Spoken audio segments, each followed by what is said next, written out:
போற்றுதலுக்கும் வணக்கத்துக்கும் உரிய நடுவர் அவர்களே, இந்த அடாது மழை பெய்தாலும் விடாது தமிழ் கேட்போம் என்று அமர்ந்திருக்கக்கூடிய ரசிக பெருமக்களே, உங்கள் அனைவரையும் வணங்கி மகிழ்கிறேன். நடுவர் அவர்களே, எதிரணியில் அன்புக்குரிய அண்ணா சிவகுமார் ஐயா அவர்கள் வந்து பேசினார். அது ஏதோ ஒரு நடிச்ச படமா இருக்கு. ஆமா, அன்புக்குரிய அண்ணா அண்ணா அன்புள்ள அண்ணான்னு எடுக்க வேண்டியதான். அவர் பேச்சுல பார்த்தா அவர் கண்ட கனவு எதுவுமே நிறைவேறல. அதத்தான் அவர் சொல்லிட்டு போயிருக்காரு. நான் நடிகனாகணும்னு ஆசைப்பட்டேன், நீங்கெல்லாம் ஸ்ரேயாவுக்கு அப்பாவாக நடிச்சுட்டீங்களே, வைத்தறிச்சல பாருங்க. கனவு நிறைவேறலன்னா இவ்வளவு வைத்தறிச்சல் வரும். நான் நடிக்கணும்னு ஆசைப்பட்டேன், நடக்கல. பாடகனாகணும்னு கனவு கண்டேன், 2 கப்பு கொடுத்து அங்கேயே ஆஃப் பண்ணிட்டாங்க. என்னையா பேச்சு? எல்லாத்துக்கும் மேல நடுவர் சீட்டுக்கே ஆசைப்பட்டிருக்காரு.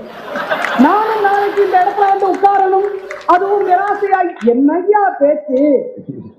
நிரந்தரமான சீட்டா? யாரு இருக்குதையா, நானும் ஒரு நாள் உட்காருவேன்னு சொல்லணும்ல. ஆனா நான் திடீர்னு வந்து அப்படின்னு ஆரம்பிக்கும் போதே அந்த கனவு நிறைவேறாத நிராசையில வந்து புலம்பிட்டு போயிருக்காரு சிவகுமார் சார். அதுக்கு முன்னால பேசுறாங்க பாருங்களேன், அன்பு தங்கை ஸ்ரேயா, மன்னிக்கிறோம், அட்சயா. அவங்க பேசும்போது எனக்கு ரொம்ப வில்லத்தனமா தெரிஞ்சது. பெரும்பாலும் அடுத்த பெண்களை பார்த்தா வில்லத்தனமா தான் தெரியும். இல்ல இல்ல இல்ல, அந்த அணியே கொஞ்சம் வில்லங்க பார்த்தா யோசிச்சிருக்கு. இன்னொருத்தர் வரணுமா பார்த்து பேசுங்க. அடி வாங்க தயாராத்தாம இருக்கோம். நாங்க அடி வாங்காத ஏரியாவே கிடையாதுதான் பாத்துக்கோங்க. எப்படியோ அவங்களுக்கு எதிராக ஒரு மதுரைக்கார அடி வாங்க. நல்லா சொல்லிக்க. இடத்துல நீங்க இருக்கீங்க, நான் வாங்கிக்கிறேன், அவ்வளவுதானே. நடுவர் அவர்களே, வில்லங்கமா பேசியிருக்காங்க நம்ம அட்சயா வந்து. என்னவா தம்பி என்ன சொன்னாரு, அன்னைக்கு அம்பாசிடர் கார் பின்னால ஓடியதும் நொங்கு வெட்டி ஓட்டியதும் சொன்னாரு. அதுக்கு இந்த பாப்பா என்ன சொல்றாங்க, அன்னைக்கு அருண் அண்ணா என்ன கனவு கண்டார் தெரியுமா? அவர் என்ன கனவு கண்டார் என்று உங்களுக்கு எப்படி தெரியும்? பச்சி சொல்லுது. இவங்க அவரு கனவு கண்டாராம். அப்படி இல்ல, இவர் கண்ட கனவை அங்க சொல்லி இருக்காருன்னு அர்த்தம். அந்த நினைவாக சொல்லி இருக்காரு. அதனால இன்னைக்கு அந்த சகோதரி வந்து இங்க பேசிட்டு போயிருக்காங்க. உளறி இருப்பார். நடுவர் அவர்களே, அட்சயா பேசும்போது சொன்னாங்க, நினைவுகள் எல்லாம் மறந்து போவதுதான் வரம் அப்படின்னாங்க. அப்படியா? நினைவுகள் மறந்து போனால் அது வரமா? இல்ல, வியாதி. நினைவு கூட மறந்து போச்சுன்னா அதுக்கு பேர் வியாதி. ஆனா கனவு இல்லைன்னா பிரச்சனை இல்ல, வர்ற வாழ்க்கையை வாழ்ந்துட்டு போயிடலாம். ஆனா நினைவுகள் மறந்து போனால் அதற்கு பெயர் நோய் என்பதை மறந்து விடாதீர்கள். நடுவர் அவர்களே, நாங்க ஏன் நேற்றைய நினைவுகள் மகிழ்ச்சியானது அப்படின்னு சொல்றோம்னா, பொறுப்புகளோ பெரிய நிர்பந்தங்களோ இல்லாத அந்த பாலிய வயதின் நினைவுகள் இருக்கு பாருங்களேன், அது எப்போதுமே அலாதியானது. அதுதான் நேற்றைய நினைவு தரும் சுகம் என்று சொல்கின்றோம். நடுவர் அவர்களே, மலையாளத்துல ஒரு கவிஞர் சச்சிதானந்தன் என்ற அந்த படைப்பாளர் ரொம்ப அழகா சொல்லுவார், நினைவில் காடுள்ள மிருகத்தை எளிதில் பழக்க முடியாது அப்படின்னு சொல்லுவார். சொல்லுவார் இல்லையா? அதைத்தான் சிற்பி தமிழ்ல இப்படி நமக்கு அழகா மொழிபெயர்த்து கொடுத்தார். நினைவில் காடுள்ள மிருகத்தை பழக்க முடியாது, நாமெல்லாம் நினைவில் காடுள்ள மிருகம் என்பதை மறந்து விடாதீர்கள். நினைவு இல்லாம நம்மளால இருக்கவே முடியாது, நினைத்து கொண்டேதான் இருப்போம். நடுவர் அவர்களே, கவிஞர் முத்துக்குமார் ஒரு புத்தகம் எழுதி இருந்தார், நகரம் கிராமம் நகரம் மாநகரம் அப்படின்னு ஒரு நூல். அதுல அவர் பாலியத்தில் வந்த விஷயங்களை எல்லாம் சொல்லிட்டு இருப்பார். அதுல ஒரு கட்டுரை எழுதுறாருயா, சைக்கிள் ஆற்றுப்படைன்னு அதுக்கு பேர் கொடுக்கிறார்.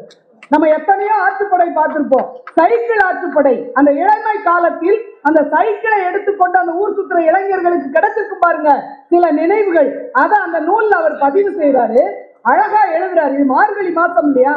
மார்கழி மாதத்துல முன்னாலெல்லாம் தெருவில் அடைக்க கலர் கோலம் போடுவாங்க, பெருசா பெண்கள் அழகா கோலம் போடுவாங்க. அதை நினைவுபடுத்துறாரு கவிஞர். எப்படி சொல்றாரு, ராமன் கால்பட்டு அகலிகை என்ற கல் உயிர் தெழுந்தது போல இந்த பெண்கள் கைப்பட்டு உயிர் தெழுந்தன தெருக்கள். அப்படி உயிர் தெழுந்த தெருக்கள் அழகழகான கோலங்களால் வீடு வேறு பெற்றன வீடுகள்.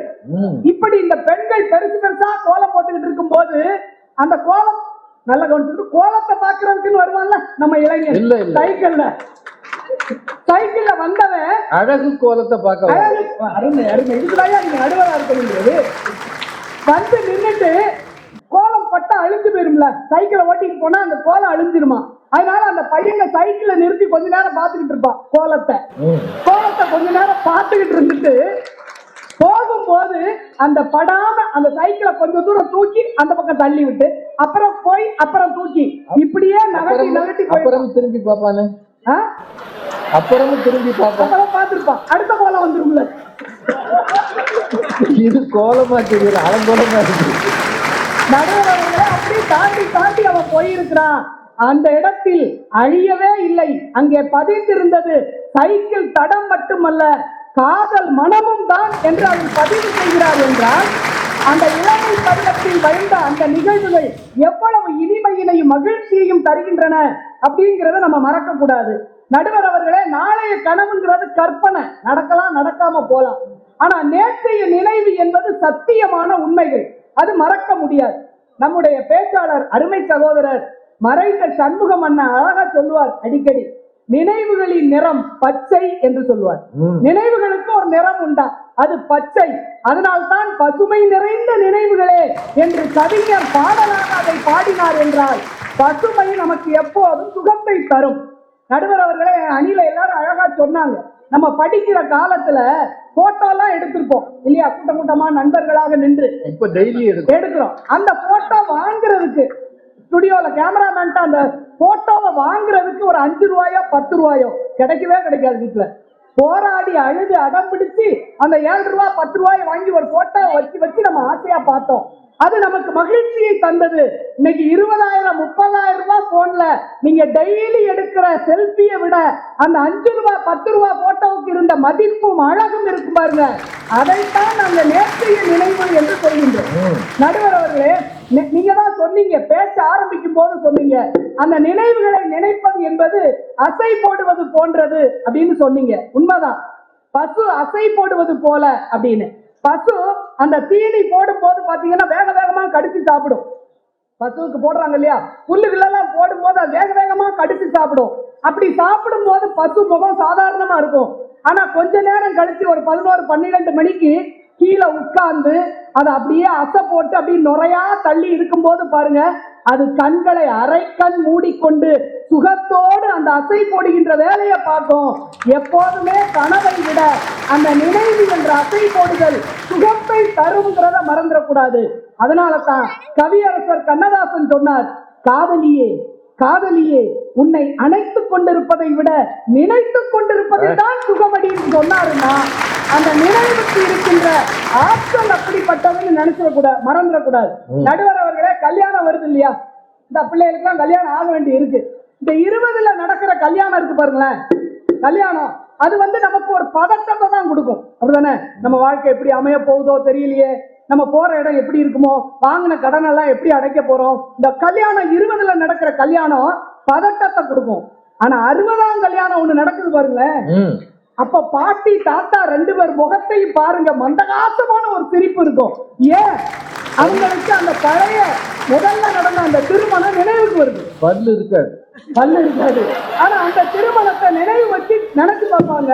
எப்படியா தாத்தாவை பாட்டி சொல்லுறாங்க, எப்படி கல்யாணத்தன்னைக்கு அந்த அக்னியில போடுறதுக்கு ஐயர் பொறி கையில கொடுத்தாரு, தாத்தா அக்னியில போடுறதுக்கு பதிலா வாயில போட்டாரு. அத பாட்டி சொல்லி காட்டி கிண்டல் பண்றாங்க, வாயில போட்டீங்களா பதட்டத்துலன்னு. ஆமா, நான் மட்டும் என்ன நீ மட்டும் என்ன, வீட்டுக்கு முதல்ல புகுந்த வீட்டுக்குள்ள வலது கால எடுத்து வச்சு வான்னு சொன்னப்போ எல்லாரும் அந்த கால் இந்த கால் மாத்தி மாத்தி சொன்னதுல பாட்டி குழம்பி போய் ஜம்ப் பண்ணி உள்ள போயிருக்கு. அதனால பாட்டி பேரு செல்வலட்சுமி, அவர் ரொம்ப நாளா ஜம்ப் லட்சுமின்னு கூப்பிட்டுருக்காரு பாட்டி. அந்த காலகட்டத்துல நடந்த விஷயத்தை அவர் பேர் என்ன, ஜம்புலிங்கம்மா, அதை சொல்லி காட்டுகிறார் என்றால் அதை நினைத்து நினைத்து மகிழ்ச்சி அடைகிறது. அந்த நினைவு தருகின்ற சுகம் என்பதை நாம மறந்து போய்விடக் கூடாது. நடுவர் அவர்களே அழகா சொன்னாங்க, ஞாபகங்கள் நமக்கு எவ்வளவு மகிழ்ச்சியை தருகிறது என்று. ஞாபகங்கள் மழையாகும், ஞாபகமே குடையாகும், ஞாபகங்கள் தீ மூட்டும், ஞாபகங்களே நீரூற்றும், அதனால் அந்த நினைவிலான் வரக்கூடியது மகிழ்ச்சியாக இருக்கும் என்று சொல்லி இருக்கிறார்கள். புத்தக கண்காட்சியில எழுத்தாளர்களின் கனவு புத்தகமா இருக்குனாங்க. அது மட்டுமா இருக்கு, எவ்வளவு சுயசரிதைகள், வரலாற்று செய்திகள், கவிஞரினுடைய பழைய வாழ்க்கை வரலாறுகள், அவையெல்லாம் நினைவுகள் எல்லாம் பொக்கிஷங்களாக அங்கே இருப்பதை வாங்கி படித்துதான் நாம் வாழ்க்கைக்கான பாடங்களாக எடுத்துக்கொள்கிறோம் என்றால், நடுவர் அவர்களே, பறவைகள் தங்கள் தடயங்களே இல்லாமல் மறைந்து போகலாம். ஆனால் அவற்றின் எச்சங்கள் விழுந்த இடத்தில் மரம் முளைத்து விருட்சமாக வளர்வதை போல நம்முடைய நினைவுகளில் நம்முடைய பெரியவர்கள் அவர்கள் இல்லாமல் இருக்கலாம், ஆனால் அவர்களின் நினைவுகள் நம் மனதில் என்றும் மறையாமல் இருக்கின்றவைதான் நமக்கு நிறைந்த மகிழ்ச்சியை தருகின்றன. வாழ்க்கையில் மகிழ்ச்சியை தருவது நேற்றைய நினைவுகளே என்று சொல்லி வாய்ப்புக்கு நன்றி பாராட்டி விடைபெறுகிறேன். நன்றி. நான் முத்துக்குமாரின் கவிதையை கொண்டு வந்து தெருவில் போட்ட கோலம் அந்த காட்சியை அப்படியே படம் பிடிச்சிட்டாங்க. நல்லா பேசினாங்களா இல்லையா? நினைவில் காடுள்ள மிருகங்களை பழக்க முடியாது அப்படின்றது ஒரு கவிதையை கொண்டு வந்து மலையாள கவிதையை நமக்கு சொன்னாங்க. புத்தக கண்காட்சியில நிறைய பேச வேண்டிய கட்டாயத்துல இருக்கிறோம். ஆனா நேரமும் சூழலும் அப்படி இல்லை. எழுத்தாளர்களை பற்றி இந்த தலைப்பு கொடுத்ததே அதுக்கு தான். ஆனா இங்க இன்னைக்கு அமைஞ்ச விதம் அப்படி. இந்த அளவுக்கு போனதே புண்ணியம். நான் மவுண்ட் ரோட்ல வரும்போது நிகழ்ச்சி இருக்காதுன்னு நம்பி வந்தேன். ஏன்னா எங்க ரோடு போகுதுன்னே தெரியல, எந்த பக்கம் திரும்புறதுன்னு தெரியல, ஒரே மழை. இதுக்கு மத்தியில இந்த வரைக்கும் வந்ததே புண்ணியம். அதுக்கு பெரும் காரணம் நாங்க இல்லை, நீங்க மட்டும்தான். கப்பாசி ஏற்பாட்டுல இவ்வளவு யாருமே கிளம்பி போறவங்களை தடுத்து நிறுத்த முடியுமாங்க? ஹைவேல போகும்போது நம்ம காரை ஒருத்தன் பச்சை கொடி காட்டி நிறுத்துறான் பாருங்க, சாப்பிட போங்கன்னு. அது மாதிரி பட்டிமன்றத்துக்கு ஒரு 10 பேரை நிறுத்தி பட்டிமன்றம் போங்கன்னு சொல்ல முடியுமா? உங்களுக்கு ஆர்வம் இருந்து வந்தா தானே. இந்த நேரத்திலையும் வந்திருக்கிறீங்கன்றது இந்த பேச்சாளர்களுக்கும் தமிழுக்கும் நீங்கள் தந்த சரியான மரியாதை. நிறைய பேசிட்டாங்க. பாரதி மேடம் அடுத்து வரப்போறாங்கன்னு தெரிஞ்சும் பேசியிருக்காங்க. நானா இருந்தா இவ்வளவு பேசியிருக்க மாட்டேங்க. எனக்கெல்லாம் இந்த துணிச்சலே கிடையாது. உண்மையிலேயே பாரதி மேடத்தை இந்த இடத்துல ரொம்ப பாராட்டணும். ஏன்னா இதே புத்தக கண்காட்சியில அடுத்து ஒரு தனி உரை வேற இருக்கு அவங்களுக்கு. 17ஆம் தேதியாமா 12ஆம் தேதி ஒரு தனி உரை நிகழ்த்துகிற ஒரு தகைமை வாய்ந்த ஒரு பேச்சாளர் பட்டிமன்றத்துக்கு வர்றாங்கன்றது பெருந்தன்மை, பாராட்டுக்குரிய விஷயம். அதனால அன்னைக்கு மழை இருக்காதுன்னு நம்புறேன். இது ஒரு நாளைய கனவு தானே. அப்படி மழை இருந்தாலும் நீங்க எல்லாரும் வந்துருங்க. ஒரு 10 பேர் தான் கை தட்டுறீங்க.